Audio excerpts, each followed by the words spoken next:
Assalamualaikum warahmatullahi wabarakatuh. Kami dari kelompok 1 pengantar bisnis A2 akan menampilkan hasil diskusi kami yaitu yang berjudul fungsi bisnis. Anggota kelompok kami yang pertama yaitu ada Cika Nadarisha, yang kedua Helena Fidiah, yang ketiga Farah Mutia Azhara, yang keempat Sabina Maharani Putri, yang kelima Muhammad Farel Hamdi, dan yang keenam Rehan Maulana Azab. Juga saya selaku moderator Raisa Alfansa. Materi pertama akan saya sampaikan sendiri, yaitu tentang pengenalan fungsi manajemen, fungsi produksi, SDM, pemasaran, keuangan, dan akuntansi, serta fungsi informasi. Yang pertama, manajemen. Kata manajemen berasal dari bahasa Prancis kuno manajemen, yang artinya seni melaksanakan dan mengatur. Menurut Mary Parker Follett, manajemen sebagai seni menyelesaikan pekerjaan melalui orang lain. Definisi ini berarti bahwa seseorang manajer bertugas mengatur dan mengarahkan orang lain untuk mencapai tujuan organisasi. Menurut Vicky W. Griffin, sebuah proses perencanaan, pengorganisasian, pengkoordinasian, dan pengontrolan sumber daya untuk mencapai sasaran atau goals secara efektif dan efisien. Efektif berarti bahwa tujuan dapat dicapai sesuai dengan perencanaan. Sementara efisien berarti bahwa tugas yang ada dilaksanakan secara benar, terorganisir, dan sesuai dengan jadwal. Fungsi manajemen adalah elemen-elemen dasar yang akan selalu ada dan melekat di dalam proses manajemen yang akan dijadikan acuan oleh manajer dalam melaksanakan kegiatan untuk mencapai tujuan. Fungsi manajemen terdiri atas yang pertama perencanaan, kedua pengorganisasian, ketiga kepemimpinan, dan keempat pengawasan. Materi selanjutnya akan disampaikan oleh Cika. Kepada Cika dipersilakan. Selanjutnya yaitu perencanaan atau planning. Perencanaan merupakan suatu rangkaian proses pemilihan atau penetapan tujuan organisasi dan penentuan berbagai strategi yang dibutuhkan untuk mencapai tujuan. Ada 4 tahap yang harus dilalui dalam proses perencanaan. Yang pertama, menetapkan serangkaian tujuan, merumuskan keadaan saat ini, mengidentifikasi kemudahan dan hambatan. Yang terakhir, mengembangkan rencana untuk pencapaian tujuan. Lalu dalam perencanaan pun sebenarnya banyak sekali pelajaran yang bisa kita dapatkan, seperti menyelesaikan masalah atau problem solving dan mengambil keputusan atau decision making. Maka dari itu perencanaan harus dibuat secara sistematis untuk menghindari risiko yang tidak diinginkan. Bagi sebuah perusahaan, manfaat dari adanya fungsi perencanaan ini adalah yang pertama dapat menjadi pedoman dalam melaksanakan tujuan, lalu menjamin tercapainya tujuan sebuah organisasi, dapat menghindari risiko yang mungkin terjadi di masa yang akan datang, dan terakhir mudah dalam melakukan pengawasan.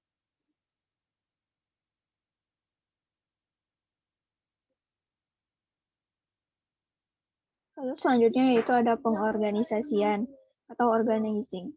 Pengorganisasian merupakan rangkaian aktivitas, pembagian tugas yang akan dikerjakan, serta proses pengembangan struktur organisasi yang sesuai dengan tujuan perusahaan.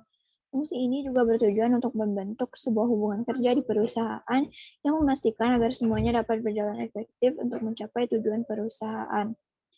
Proses pengorganisasian meliputi yang pertama proses identifikasi dari aktivitas, lalu melakukan klasifikasi aktivitas kelompok, tes dari tugas yang sudah dikerjakan, lalu mendelegasikan kewenangan dan menciptakan tanggung jawab, dan terakhir melakukan koordinasi dengan pihak yang berwenang dalam sebuah perusahaan.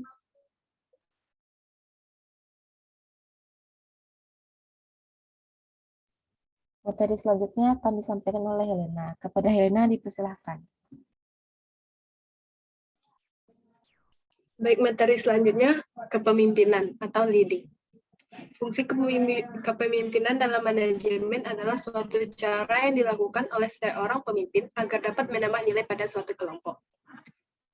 Suatu kepemimpinan akan dapat mampu menjalankan fungsinya dengan baik jika pemimpin di dalamnya memiliki dominasi yang kuat terhadap kelompok sosial lainnya.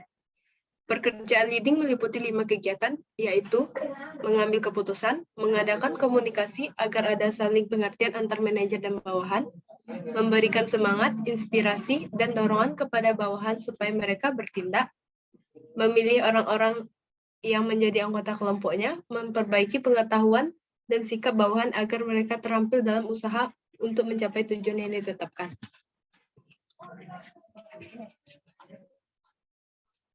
Selanjutnya ada pengawasan atau controlling. Tujuan dari fungsi ini adalah untuk menilai pekerjaan yang telah dilakukan oleh semua sumber daya manusia yang ada di suatu perusahaan. Namun tidak hanya sumber daya manusia, keuangan dan waktu pun harus diperhatikan dalam fungsi controlling ini. Hal ini supaya pekerjaan bisa selesai dengan tidak melebihi tenggat waktu dan budget yang digunakan tidak melebihi dari rencana yang telah dibuat sebelumnya. Ada beberapa langkah dalam fungsi controlling, yaitu 1. Mengukur kinerja para pegawai. 2. Membandingkan kinerja para pegawai apakah sudah sesuai standar apa belum. Jika ada kesalahan, segera evaluasi. 3. Melakukan tindakan koreksi kepada pegawai atau pekerjaan yang salah atau yang dianggap belum memenuhi standar. 4. Memastikan para pegawai berjalan sesuai dengan arah yang tepat. 5. Memastikan seluruh pegawai bisa selesai tepat waktu dan tidak melebihi budget yang telah dialokasikan. Selanjutnya, materi selanjutnya akan disampaikan oleh Farah. Kepada Farah dipersilahkan. Baik, materi kedua yaitu produksi. Produksi adalah kegiatan menciptakan dan menambah kegunaan suatu barang atau jasa dengan memanfaatkan faktor produksi yang tersedia. Proses produksi adalah cara, metode, atau teknik untuk menciptakan atau menambah kegunaan suatu barang atau jasa dengan menggunakan faktor-faktor produksi yang ada. Manajemen produksi adalah suatu cara untuk mengatur kegiatan produksi, di mana dibuat keputusan-keputusan yang berhubungan dengan usaha-usaha untuk mencapai tujuan, agar barang dan jasa yang dihasilkan sesuai dengan yang direncanakan. Proses tersebut meliputi faedah bentuk, misalnya rotan menjadi furnitur, faedah waktu, misal jasa pergudangan sebagai jasa penyimpanan barang, 3. Faedah tempat, 4. Fungsi transportasi, yaitu perpindahan tempat barang dan jasa, yang terakhir faedah milik, yaitu perpindahan milik barang dari pedagang ke pembeli.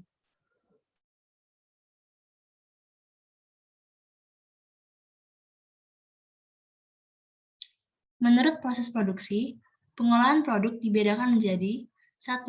Proses ekstraktif, yaitu mengambil bahan langsung dari alam. 2. Proses fabrikasi, mengolah bahan mentah menjadi barang jadi dalam bentuk lain. 3. Proses analitik, memisahkan bahan menjadi macam bahan yang mirip bentuk aslinya. 4. Proses sintetik, kombinasi beberapa bahan ke dalam satu bentuk produk dan produk akhir sangat berbeda dengan produk aslinya. 5. Proses perakitan, menggabungkan komponen-komponen sehingga menjadi produk akhir di mana produk akhir tersebut menjadi komponen yang saling berhubungan. Lalu yang terakhir, proses menciptakan jasa-jasa administrasi. Materi selanjutnya akan disampaikan oleh Sabina. Kepada Sabina dipersilahkan. Jenis proses produksi. Yang pertama, proses produksi terus-menerus, yaitu berupa aliran bahan baku yang selalu tetap atau mempunyai pola yang selalu sama sampai produk selesai dikerjakan. Misal industri pupuk, semen, makanan kaleng, minuman kaleng, dan mie instan. Yang kedua itu proses produksi terputus-putus, yaitu berupa aliran bahan baku sampai produk jadi, tidak memiliki pola yang tetap antara produk jadi yang satu dengan produk jadi yang lain, bisa berbeda-beda. Biasanya melayani pesanan yang berbeda-beda, model, kualitas, harga. Misalnya perusahaan mebel atau perusahaan percetakan. Yang ketiga itu produk dan persediaan akhir tidak stabil. Ya, ini berupa mengikuti fluktuasi penjualan baik dalam produk maupun stok.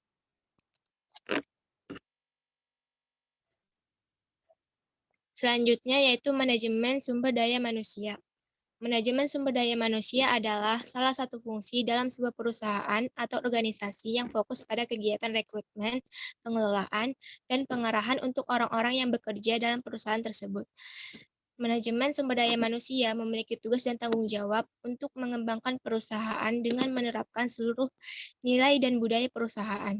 Mereka juga bertanggung jawab untuk memastikan bahwa perusahaan memiliki tim yang solid dan mengilhami pemberdayaan karyawan.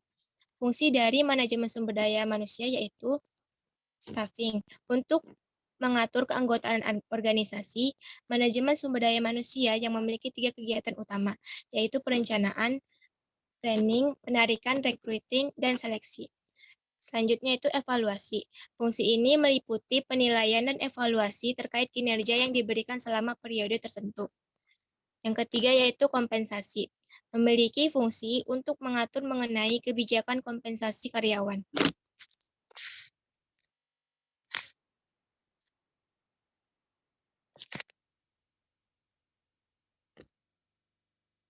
Materi selanjutnya akan disampaikan oleh Farel. Kepada Farel dipersilahkan.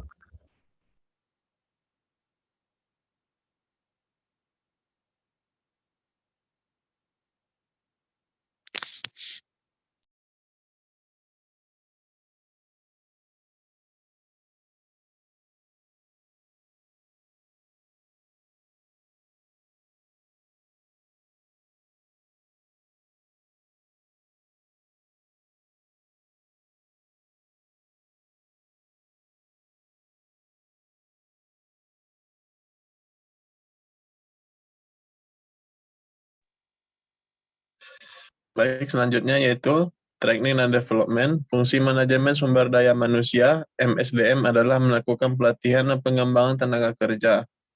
Yang selanjutnya, Employee Relation. Fungsi ini memastikan apakah karyawan diperlakukan secara baik untuk mengatasi keluhan yang ada. Selanjutnya, Personal Research. Fungsi manajemen sumber daya manusia, MSDM, sebagai pencari solusi dari masalah yang terjadi atau personal research. Yang terakhir yaitu Safety and Health. Sebuah manajemen SDM wajib memperhatikan keselamatan pekerjanya melalui program yang dijalankan.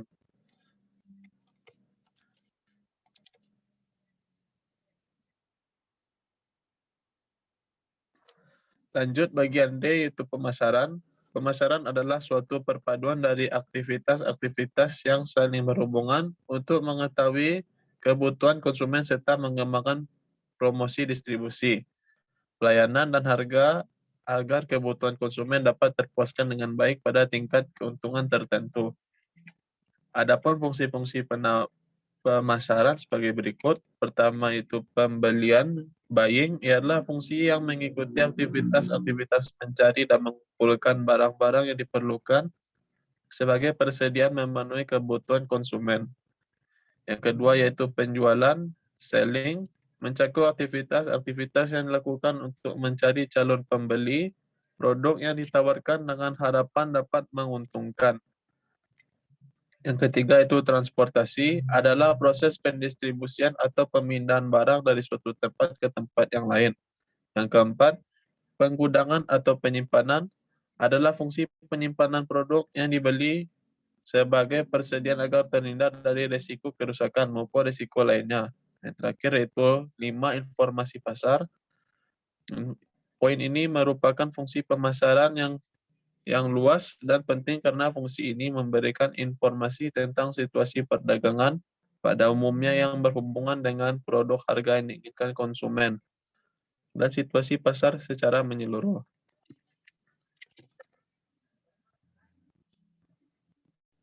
Baik, materi selanjutnya akan disampaikan oleh Rehan. Kepada Rehan dipersilahkan.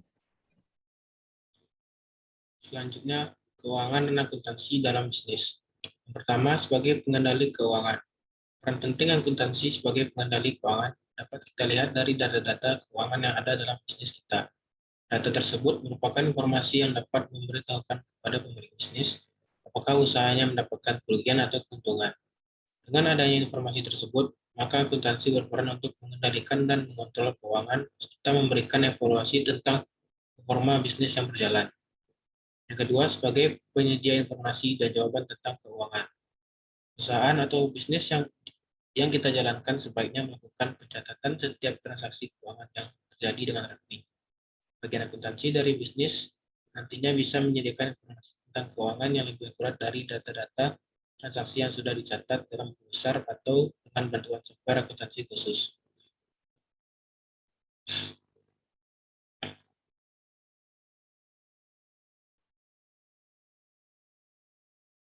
Next.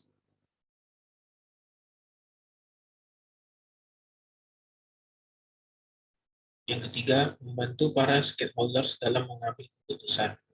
Adanya informasi keuangan bisnis dalam perusahaan tentunya bisa membantu para stakeholder yang merupakan bagian dari eksternal bisnis untuk lebih mudah dalam mengambil keputusan. Stakeholder adalah individu atau kelompok yang berkepentingan di dalam sebuah perusahaan, seperti pemegang saham, regulator, pemerintah, masyarakat, pelanggan atau konsumen, lembaga swadaya masyarakat, media massa, asosiasi industri, kompetitor, mitra kerja, karyawan, supplier, dan bank atau kreditor. Yang keempat, sebagai penghubung dengan pihak ketiga. Peran akuntansi ternyata tidak saja menjadi penting untuk pihak internal perusahaan, tapi juga eksternal perusahaan seperti stakeholder. Akuntan nantinya akan menjabati pengambilan keputusan dengan pihak ketiga, vendor, dan pihak lainnya terkait dalam laporan keuangan yang dibuat. Tidak hanya itu, akuntansi ini juga dapat membantu hal lainnya, seperti hal pembayaran pajak dan pemeriksaan auditor.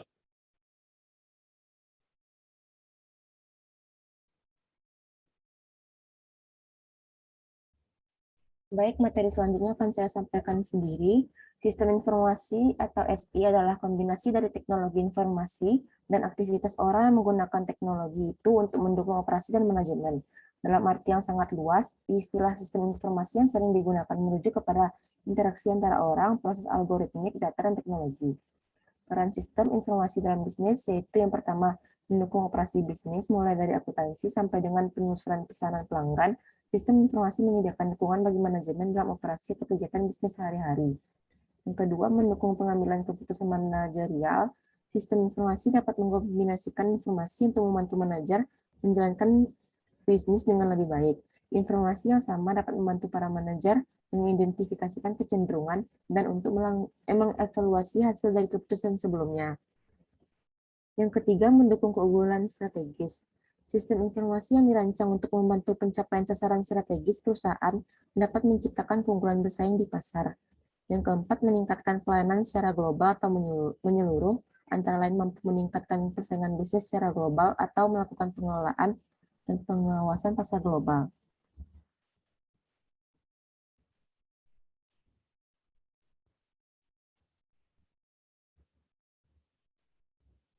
Selanjutnya merupakan contoh kasus dari fungsi bisnis. Kasus pertama akan disampaikan oleh Cika. Kepada Cika dipersilahkan. Baik, kasus PT Fast Food Indonesia atau KFC. Perusahaan pengelolaan restoran cepat saji atau Fast Food Indonesia Tbk tengah melakukan berbagai upaya efisiensi dalam rangka menekan beban usaha yang diyakini berdampak positif pada peningkatan rasio perolehan laba sebelum pajak, pendapatan sampai pada margin usaha perseroan sebelum pajak. Upaya efisiensi dilakukan menyusul turunnya margin usaha atas penjualan produk makanan cepat saji, Kentucky Fried Chicken atau KFC, yang telah dirasakan sejak awal tahun ini. Anjloknya margin usaha emiten berkode FAS itu tak terlepas dari meningkatnya besaran beban usaha, menyusulnya penurunan nilai tukar rupiah terhadap dolar Amerika Serikat, serta tren peningkatan upah minimum karyawan yang berlangsung dari waktu ke waktu. Berangkat dari hal tersebut, manajemen berencana melakukan optimasi terkait penggunaan tenaga kerja di tiap gerai, di mana optimasi tadi dilakukan dengan mengurangi jumlah pegawai yang terdapat di satu gerai KFC dari 30 orang ke 24 orang, dan memindahkan karyawan tadi ke gerai-gerai baru. Meski juga mengalami tekanan atas meningkatnya beban operasional rutin dari penggunaan listrik, air bersih, dan beban energi, bahwa KFC mengambil tindakan untuk menaikkan harga produk pada tahun depan sebagai upaya meningkatkan margin usaha ke level 5%. Selanjutnya,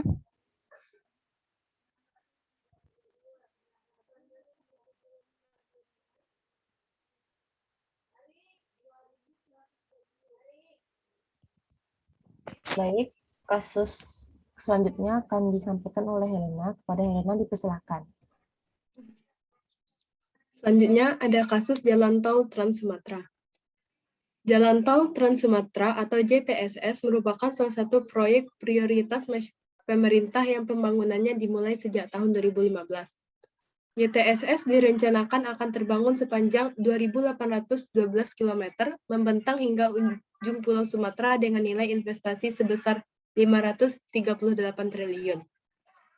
Proyek ini dibangun dengan tujuan membuka sentra-sentra ekonomi baru yang dapat terbangun dari kawasan industri serta mampu menjadi akses utama dalam menghubungkan berbagai provinsi di Pulau Sumatera. Manfaat pembangunan JTSS lainnya adalah menumbuhkan pusat industri baru beserta kawasan di jalur JTSS, menurunkan biaya logistik, dan mampu menyerap tenaga kerja selama masa konsesi.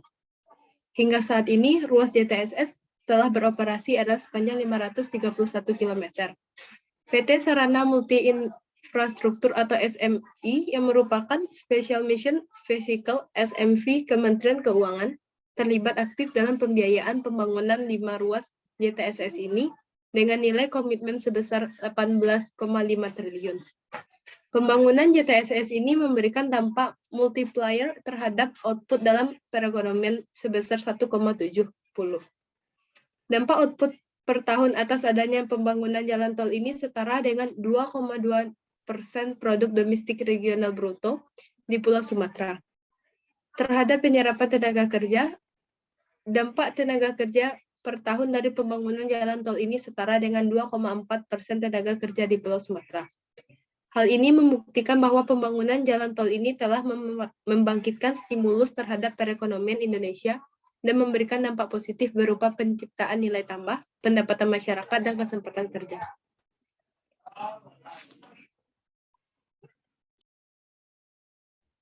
Baik, sekian hasil presentasi kami. Jika ada salah kata dan kekurangan, mohon dimaafkan. Kami pamit undur diri. Wassalamualaikum warahmatullahi wabarakatuh.